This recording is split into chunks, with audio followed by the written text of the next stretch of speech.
ideas before you attempt the practical work. Although I have included several full magical rituals in the practical work, it is not necessary for you to carry these out to understand the learning process described in the rest of the book. Not everyone is suited to ritual, and there is no point in forcing yourself to do something which you intuitively dislike. Some of you will find this system appealing, but will never bother to go any further. Some will find it to be a lot of rubbish and of no practical use. Others will find the subject to be exactly what they have been looking for, and will want to find out more. This book, and the additional references I provide, will allow you to make considerable progress. To help you along the way, I intend to publish all I know about this very useful and extremely practical system, in books addressing very specific subjects, such as the Celtic tree alphabet. For now, all that I ask is that you listen to this book with an open mind and heart, and have a good try at this system. Section 1. Setting the Scene. Chapter 1. The Origins of the Celts. The origins of the Celts are vague and mysterious. We really do not know much about their roots, but many different theories have been advanced to explain who the Celts were and where they came from. Some are ridiculous, like the theory that claims they were the original inhabitants of Greenland, who paddled down to Ireland in their kayaks and then spread out across Europe. Others are more plausible, being based on archaeological evidence and the testimonies of ancient Greek and Roman writers, travellers, and historians. We will take a more detailed look at some of these theories in Chapter 2.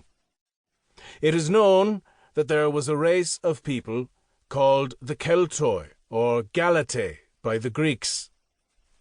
These names are still in use today. We do not know if this race of people used the Greek, Roman, or similar names themselves. They may not have had a racial group or name at all, preferring instead to identify themselves by tribal name. Even the all-embracing term still used today, the Celts, may be wrong. What we can say with a degree of confidence, and based on archaeological evidence, is that there was a civilization centered near Greece and the Aegean Sea in the 3rd and 4th millennia BC. This may have been the people who later moved out across Europe and became the Celtic tribes, which we can identify during the last millennium BC. It helps to note that both the archaeological evidence and later legends indicate that the British and Irish Celts had a strong contact with Greece. There were people living in Ireland and Britain long before this time who can be regarded as the indigenous population of these islands. Exactly who these people were we cannot say. Examination of ancient pollen deposits taken from the peat on Macri Moor, Isle of Arran, Scotland, has shown that as early as 6,550 BC, humankind was leaving its mark on the landscape and cultivating the native vegetation. It is very unlikely that these ancient people were of Celtic origin.